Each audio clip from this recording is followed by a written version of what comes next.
WhatsApp everyone, welcome back to my channel. मेरा नाम है कृष्णा चांदवानी और मैं लेके आता हूँ आपके पास बहुत सारे videos related to maths of class 6, 7, 8, 9 and 10। तो आज के इस वीडियो में हम लोग करने वाले हैं आपकी क्लास 6 का मैथ्स का 5th chapter, understanding elementary shapes, unstoppable, unskippable, unendable, understanding elementary shapes की एक्सरसाइज 5.7। ठीक है, 6 एक्सरसाइजेस 5.1 से लेके 5.6 तक चैनल पे ऑलरेडी डली हुई है, इसको जाके देख लेना। ठीक है, आज के वीडियो में निपट जाएगी छोटी सी 5.7। सारी एक्सरसाइज छोटी है बट क्वांटिटी में बहुत सारी है। ठीक है, तो 5.7 छोटी सी एक्सरसाइज इस वीडियो में हो जाएगी। टाटा बाय बाय, सो बिना किसी देरी के शुरू करता है।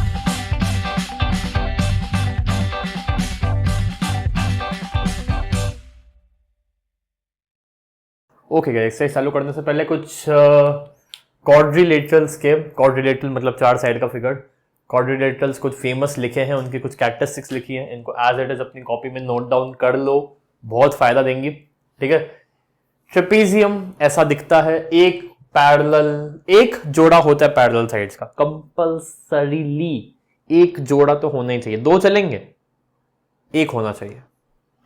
One pair of parallel side होता है ट्रेपेजियम में। कोई भी साइड इक्वल नहीं होता है, कोई भी एंगल्स इक्वल नहीं होता है, एडजेसेंट एंगल्स, चिपके हुए एंगल्स का सम 180 डिग्री नहीं होता है, डायगोनल्स बाइसेक्ट नहीं करते हैं। पैरेललोग्राम सबसे फेमस, अपोजिट साइड्स इक्वल होते हैं, अपोजिट साइड्स इक्वल होते हैं, अपोजिट एंगल्स इक्वल होते हैं, opposite sides equal, opposite sides parallel भी होती है, parallel parallel parallel parallel, rail की पटरियों की तरह कभी मिल नहीं सकती। ठीक है, एडजेसेंट एंगल्स, चिपके हुए एंगल्स, एक ऑब्ट्यूज है एक एक्यूट है, एक 90 से ज्यादा एक 90 से कम, 180 बनेगा। ठीक है, तो चिपके हुए एंगल्स का sum acute obtuse, obtuse acute, acute obtuse, obtuse acute, sum 180 degree होता है। डायगोनल्स बाइसेक्ट करते हैं। ठीक है, मतलब अगर हमने ऐसे डायगोनल्स बनाए तो इसकी लेंथ और इसकी लेंथ सेम होगी, इसकी लेंथ और इसकी लेंथ सेम होगी, डायगोनल्स एक दूसरे को इक्वल हाफ्स में काटते हैं। रोम्बस, अपोजिट साइड्स पैरेलल होती है ट्रेन की पटरी की तरह पैरेलल होती है, सारी साइड्स इक्वल है, इसमें सारी साइड्स इक्वल है। ठीक है, इसकी सारी साइड्स इक्वल है, अपोजिट एंगल्स इक्वल है, एडजेसेंट का सम 180 डिग्री है, डायगोनल्स बाइसेक्ट करते हैं। ठीक है, लेकिन परपेंडिकुलरली 90 डिग्री पे।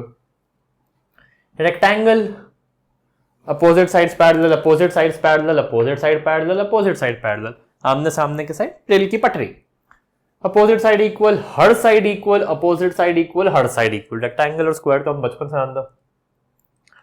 Opposite angle equal, opposite angle equal, इसके भी अपोजिट एंगल्स इक्वल होते हैं। ठीक है, सारे ही एंगल्स इक्वल, 90 डिग्री 90 डिग्री, सारे ही एंगल्स इक्वल। ठीक है, चिपके हुए एंगल्स का सम 180 डिग्री, ऑब्ट्यूज एक्यूट, इसमें तो 90 है। ठीक है, डायगोनल्स बाइसेक्ट करते हैं परपेंडिकुलरली, और इसमें नॉर्मल, ऐसे डायगोनल्स बनाऊंगा तो बाइसेक्ट कर जाएंगे। इसमें भी अगर डायगोनल ऐसे बनाऊंगा तो इसकी लेंथ और इसकी लेंथ सेम होगी, लेकिन 90 डिग्री पे बाइसेक्ट करता है। ठीक है, तो ये कुछ कैरेक्टरिस्टिक्स हैं। ठीक है, इनको मैं मिटाऊंगा नहीं, तो अब इन्हीं को देखते हुए हम अपना ट्रू एंड फॉल्स करेंगे, तो थोड़ा सा हमारे लिए ईजी हो जाएगा। ठीक है, फर्स्ट, ठीक है, क्या दोनों ही ट्रू एंड फॉल्स है ना? नहीं, अच्छा, दूसरा गिव रीजन है। तीसरा क्या है? A figure said to be regular, can you find a regular quadratic? ठीक है, तो इसको देखते हैं अपन। ठीक है, पहले तो लेट्स डू, देखो तीसरा तो बहुत ही छोटा है, तो तीसरे के लिए मैं बस इतनी जगह देना चाहूंगा। ठीक है, दूसरा जैसे थोड़ा गिव रीजन है और पहला ट्रू एंड फॉल्स है, तो पहले के लिए चलो इतनी जगह दी मैंने। ठीक है, पहले के पार्ट्स कितने हैं एक बार हम वो देखेंगे। ABCDEF, ठीक है, ABCDE और F। देखते हैं क्या है हमारे पास, ये सामने ही है। ठीक है, each angle of a rectangle is a right angle. Rectangle का हर एंगल 90 डिग्री है, बिल्कुल सही है, ट्रू है भैया। The opposite sides of rectangle are equal in length, opposite side equal, opposite side equal, ये भी बिल्कुल सही है, true. The diagonals of square are perpendicular to one another. Diagonals जो है ना, एक दूसरे के परपेंडिकुलर है, 90 डिग्री पे मिलते हैं, ये भी सही है। अरे वाह, तीनों ही ट्रू। क्या से ट्रू एंड फॉल्स है कि से ट्रू है? डी देखते हैं। डी देखते हैं क्या है, all sides of the rhombus are equal. ये भी ट्रू है। अरे भैया कोई फॉल्स है कि नहीं? All the sides of a parallelogram are equal in length. हर साइड इक्वल है, ये छोटा ये बड़ा, ये तो कह रहा है हर साइड इक्वल है, तो गलत है, हर साइड इक्वल नहीं होता है, आमने सामने के साइड्स इक्वल होता है। तो ये आया हमारा पहला फॉल्स बैटिंग पे। ठीक है, और आखिरी क्या है, opposite sides of trapezium are parallel. Opposite sides, एक साइड पैरेलल है, दूसरा साइड पैरेलल कहां है? ये रेल की पटरी दिख रही है क्या? नहीं, ये पटरी तो आगे जाके मिल जाएगी। तो आखिरी के दो फॉल्स है, आखिरी के दो फॉल्स है। ठीक है, ओके। दूसरा है गिव रीजन, दूसरा थोड़ा सा इंटरेस्टिंग है। ठीक है, मैं लिखूंगा कम, बट दूसरा से A B C D E है ना, तो A B C D E. ठीक है, क्या है? A square can be thought as a special rectangle. Square को मैं रेक्टेंगल कह सकता हूं क्या? स्पेशल वाला, वो भी स्पेशल। देखते हैं, रेक्टेंगल कहता है, सॉरी, रेक्टेंगल कहता है अपोजिट साइड पैरेलल, ये भी अपोजिट साइड पैरेलल। रेक्टेंगल कहता है हर एंगल इक्वल, इसका भी हर एंगल इक्वल है। रेक्टेंगल कहता है एडजेसेंट का सम 180 डिग्री, इसके भी एडजेसेंट का सम 180 डिग्री। रेक्टेंगल कहता है डायगोनल्स बाइसेक्ट, ये भी डायगोनल्स बाइसेक्ट। तो जो भी रेक्टेंगल कह रहा है वो सब ये मान रहा है। रेक्टेंगल एक और चीज कहता है, आमने सामने के इक्वल होने चाहिए, और से हमें मतलब नहीं है, बस ये बता दो आमने सामने के इक्वल होने चाहिए। क्या ये आमने सामने के इक्वल है? हाँ या ना? इक्वल, सारे equal.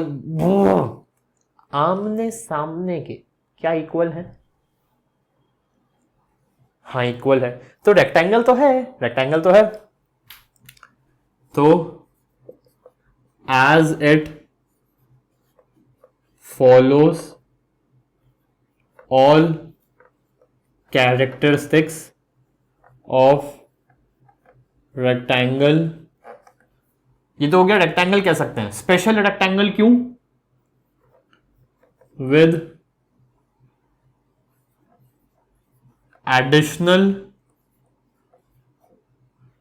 Characteristic of all side equal. Rectangle as it follows all characteristics of rectangle, एक एडिशनल कैरेक्टरिस्टिक भी है, ऑल साइड्स इक्वल वाली, तो इसलिए स्पेशल रेक्टेंगल कह सकते हैं। दूसरा, a rectangle can be thought of as a special parallelogram. अब देखते हैं रेक्टेंगल को पैरेललोग्राम कह सकता हूं क्या? Opposite side parallel, opposite side parallel, opposite sides equal, opposite sides equal, opposite angles equal. क्या अपोजिट एंगल्स इक्वल है, हाँ कि ना? हाँ, adjacent angle sum 180 degree, 180 degree, diagonals bisect, diagonals bisect. Parallelogram की हर बात ये मान रहा है, तो इसको भी कह सकते हैं as it follows all the characteristics of parallelogram with an additional characteristic of, additional क्या निकली? इसके अपोजिट साइड्स, अपोजिट एंगल्स इसके इक्वल थे, इसके ऑल एंगल्स इक्वल है, with all angles equal, as it follows all the characteristics of parallelogram with an additional characteristic of all angles equal।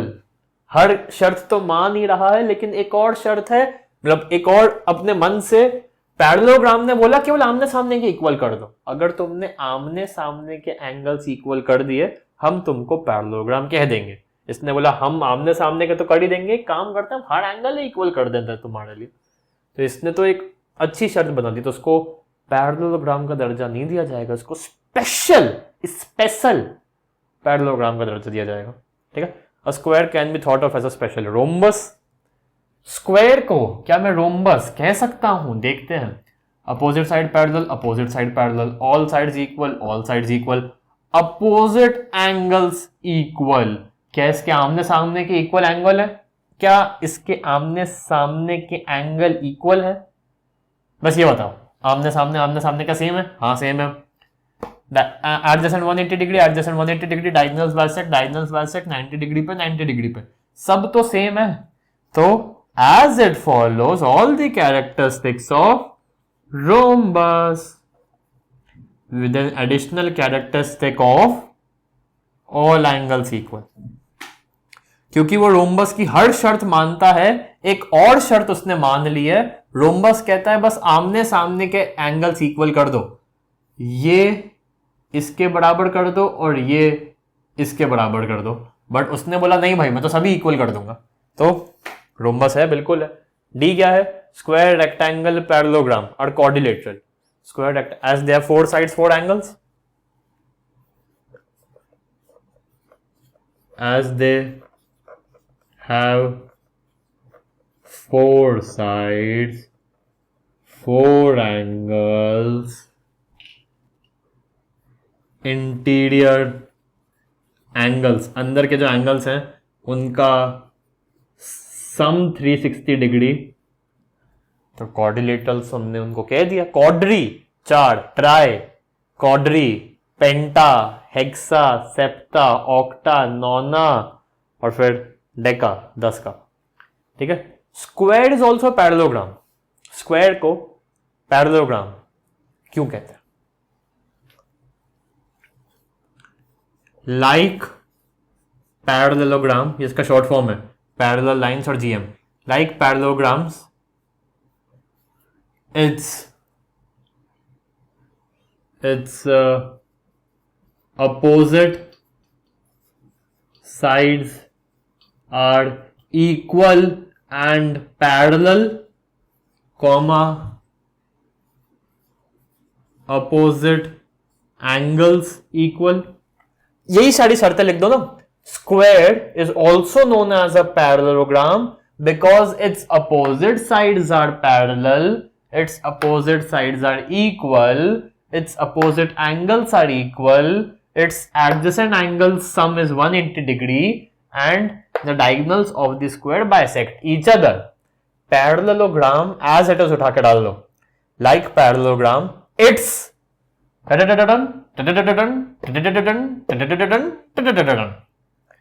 ठीक है। ये हो गया दूसरा सवाल। तीसरा देखते हैं। A figure is said to be regular if its sides are equal in length and angles are equal in measure। Regular, ये फिगर रेगुलर है, मतलब इसका हर साइड इक्वल है, हर एंगल इक्वल है। तो बताओ रेगुलर क्वाड्रिलेटरल कौन सा है? ऐसा 4 साइड का फिगर, चारों साइड इक्वल इन लेंथ हो, चारों एंगल्स इक्वल इन मेजर हो।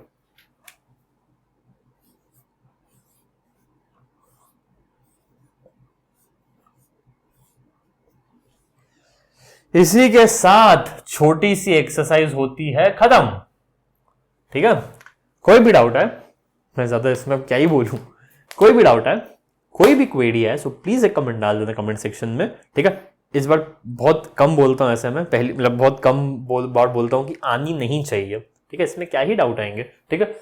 थोड़े डाउट इसमें आ सकते थे बट मैंने सभी आपके सामने लिख दिया है, सभी आपके सामने लिख दिया है। ठीक है। ऐसे ऐसे का मतलब है जो ये है वो ये है। ठीक है। और सम 180 degree same same same, diagonals bisect same same same. ठीक है। इसमें ऐसा कोई चीज है ही नहीं। ठीक है। तो इसी के साथ आपकी एक्सरसाइज होती है खत्म। ठीक है। डाउट नहीं आने चाहिए बट फिर भी है, then I will entertain those doubts. ठीक है। मैं उनका जवाब दे दूंगा। ठीक है। तो अब मैं आपसे मिलता हूं फाइनली आखिरी एक्सरसाइज में 5.8 में। ठीक है। तब तक के लिए बाय बाय।